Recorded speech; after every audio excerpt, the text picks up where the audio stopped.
Hey everyone, welcome back to the channel. Today it's time to take a look back at the reading I did in January and have a look ahead to see what's in store for February.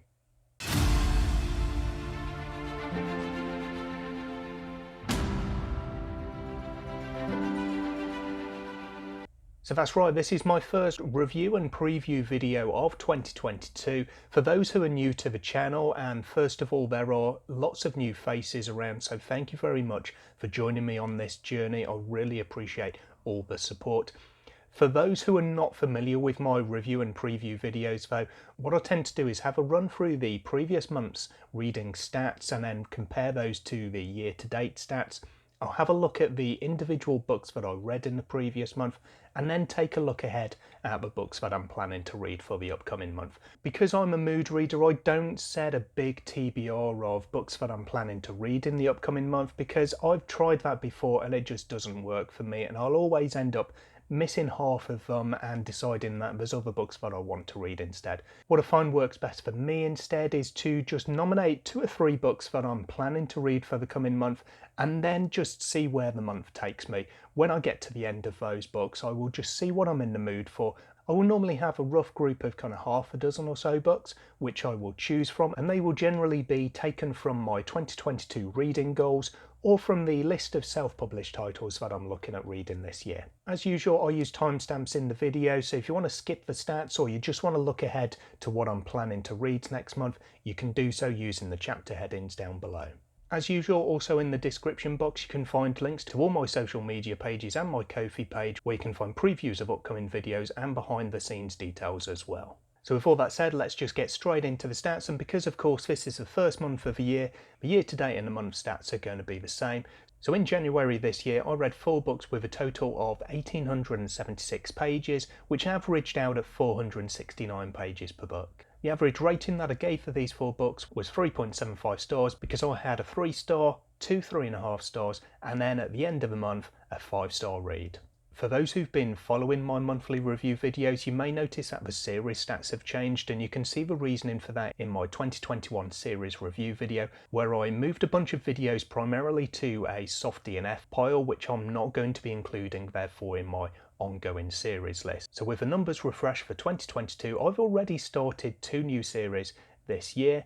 I haven't DNF'd any series, I haven't completed any series, so that gives me 8 that I've got in total where I'm up to date. I've read all of the books that have been published, although the series itself isn't yet completed, and I've got 15 series that I now consider myself to be in the middle of, series that are ongoing that I'm aiming to continue reading and hopefully finish at some point.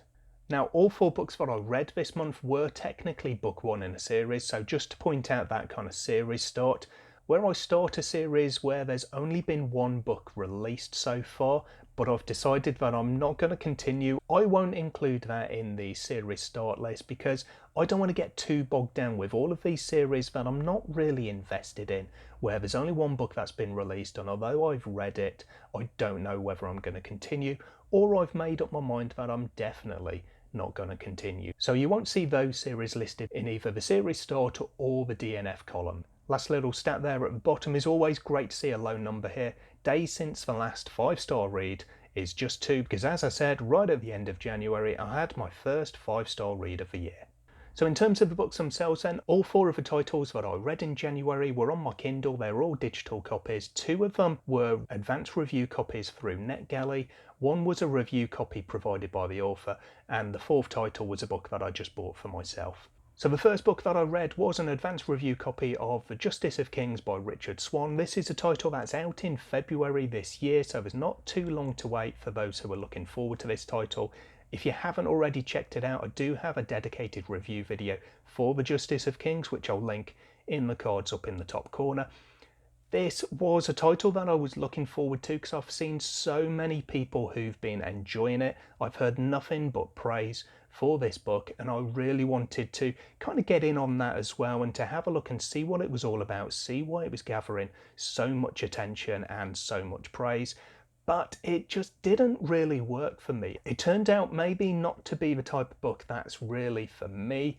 I found it a bit too slow. I found there were far too many details that I wasn't really at home with. I didn't like the main character at all. Not the point of view character, not the narrator of the story. She was okay, but I didn't like the kind of main character who's given to us as this great magister of justice who we should all be in awe of, and I just wasn't really. So this story focuses on Conrad von Volt, who is that magister, and it's told though through the perspective of kind of his sidekick, I guess. It's his clerk, a young lady called Helena, who is learning the trade. She's following von Volt as he goes around listening to cases and delivering verdicts and sometimes justice.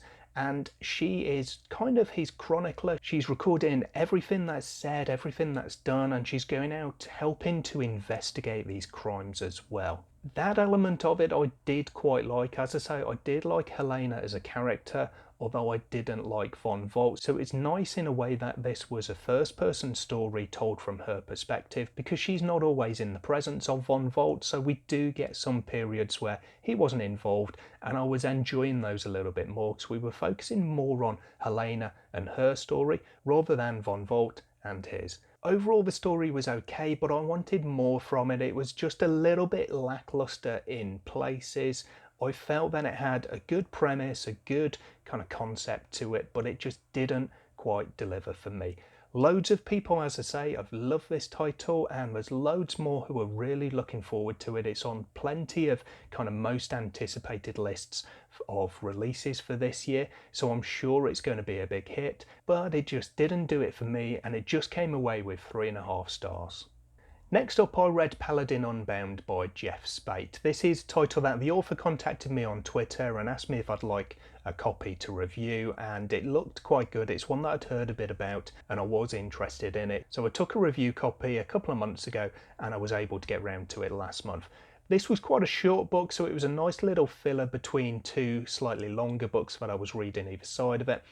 And this is a story about a half-orc warrior who is the leader of a war band, and they're going around the country basically taking on jobs, looking to obviously gain money so they can keep themselves afloat, but also looking for the kind of the fame and fortune that comes from taking on these really difficult jobs and coming away from them successful. The story itself, the way it reads, is very much like an RPG game, and I'm not sure whether this was the intention or the inspiration for the story or not, but it's been mentioned in plenty of reviews, and I can definitely see where those reviewers are coming from, because I was of exactly the same mind. I've never actually played Skyrim, but I've played its predecessor, Oblivion, and I felt right at home in this book, thinking of the gameplay that I had in a game like Oblivion, where you would have an overall story and then you would have all these various side quests that you'd go on that don't actually impact the overall story itself, but maybe just gain you a bit of experience or gain you some items for your inventory, whether it's weapons or armour or other equipment to carry along and to help you out later on in the story. The book definitely read like that, and I did have quite a few little complaints, nothing major, but quite a few little complaints that stopped me from really enjoying this book, where otherwise I felt that it had some good characters and some good storyline to it.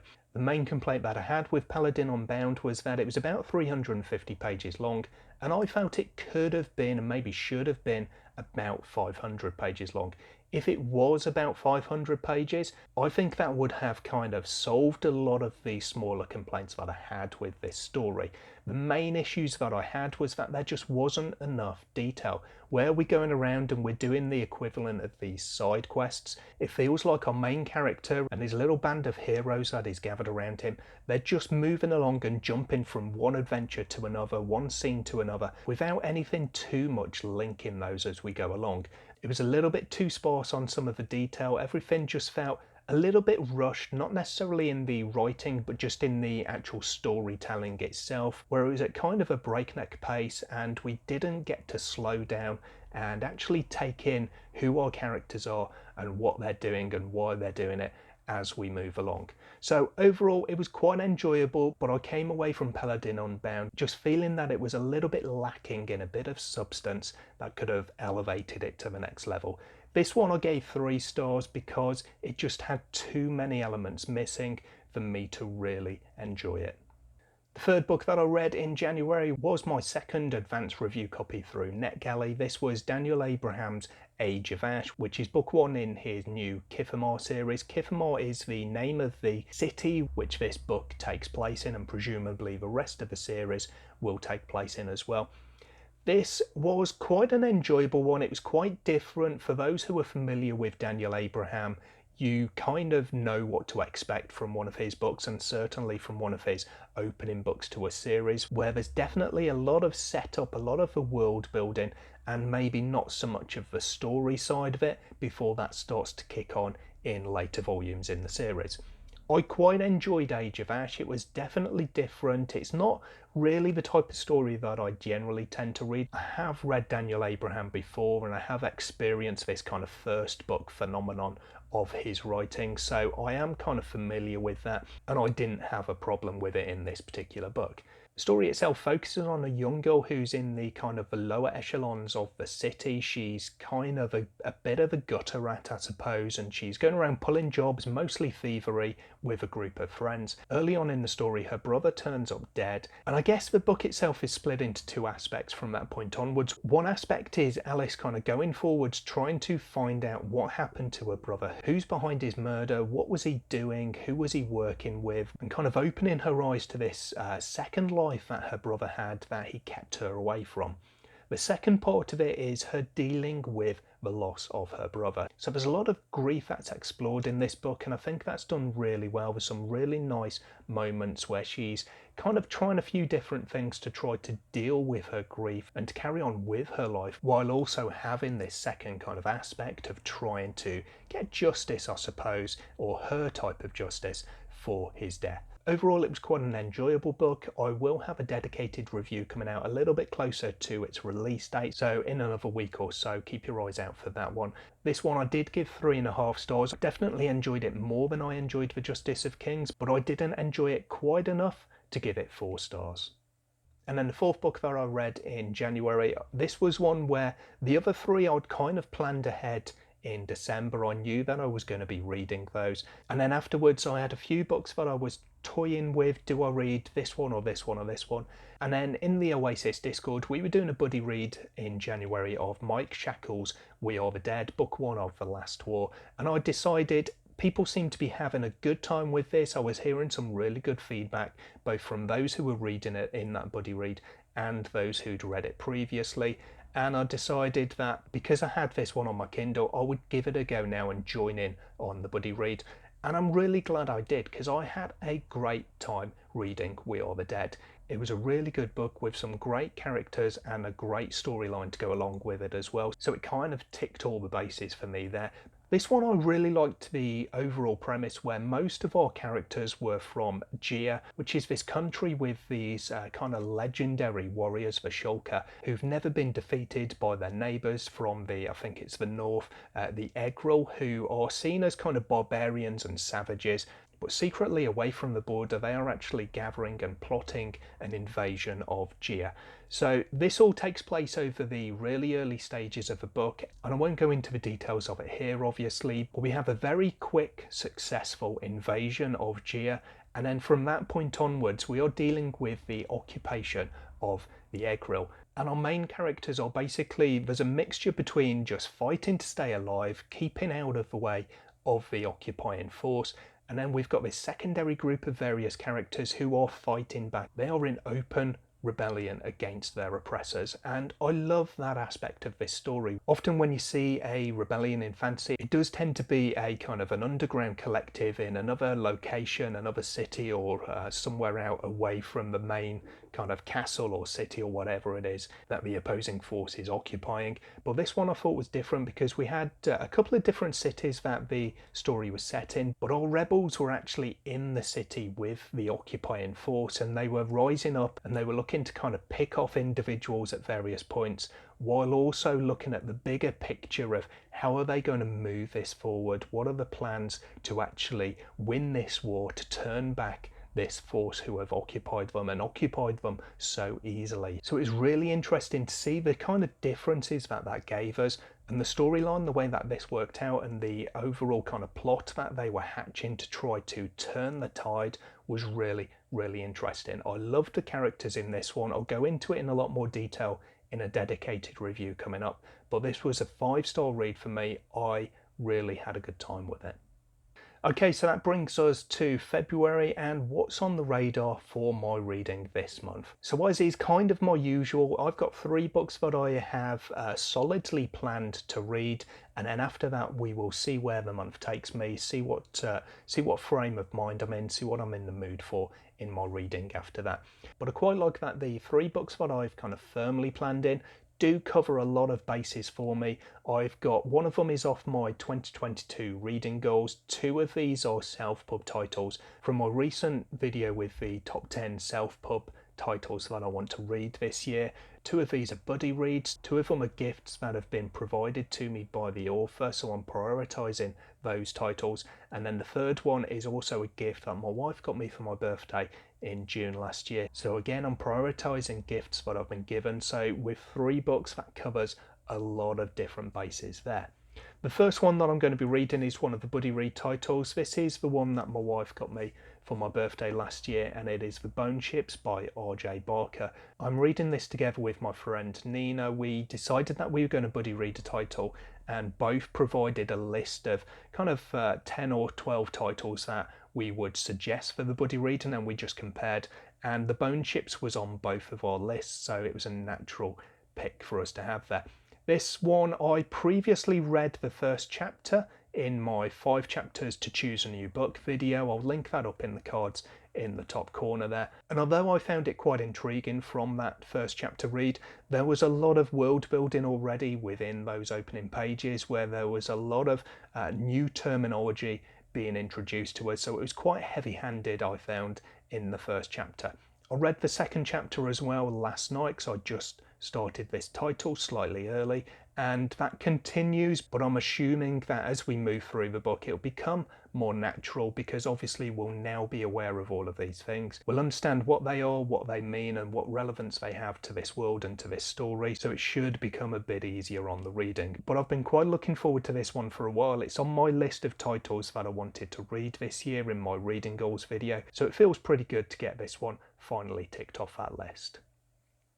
One of the other titles that we considered for our buddy read was Cold from the North by D.W. Ross, and as it happens, D.W. Ross sent me this beautiful hardback shortly after we'd made our decision for our buddy read. So Nina and I just decided that we would add a second buddy read title in this month, and we're also going to read this one.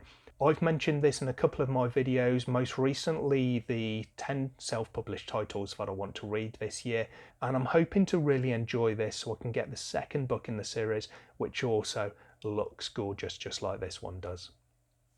Also mentioned in that video of self-pub titles that I want to check out is The Iron Crown by L.L. McRae, and I received this from the author just a few days ago, which was really nicely timed because I've been considering reading this in February anyway, because I believe the second book in the series is imminently going to be released. I think it's scheduled for March, so I'm hoping to get along really nicely with this one so I can pick up that second book as well. But this one, love a nice bit of spot varnishing on my covers, and the title glinting away there, it looks really cool. But I really like this one. It's a nice chunky book. I do like a nice big book, and I love picking up a new self-pub author and seeing what they're all about. So I'm looking forward to this one and seeing how it goes. As usual, once I've covered those 3, I will go to the remaining titles that are in my list for my reading goals of this year, and there's a load of great titles that I'm potentially going to be picking up from there, including second or third books in series from this shelf just above my head, with Devin Madsen, James Islington, Robin Hobb and Brandon Sanderson all in contention. So that's it for me today anyway. As usual, do the YouTube stuff with a liking and subscribing. Let me know in the comments down below what you read in January and how your month went, and what you're looking forward to reading in February as well. I hope to catch you again in another video soon, but until then, as always, take care of yourselves, read some good books. Bye for now.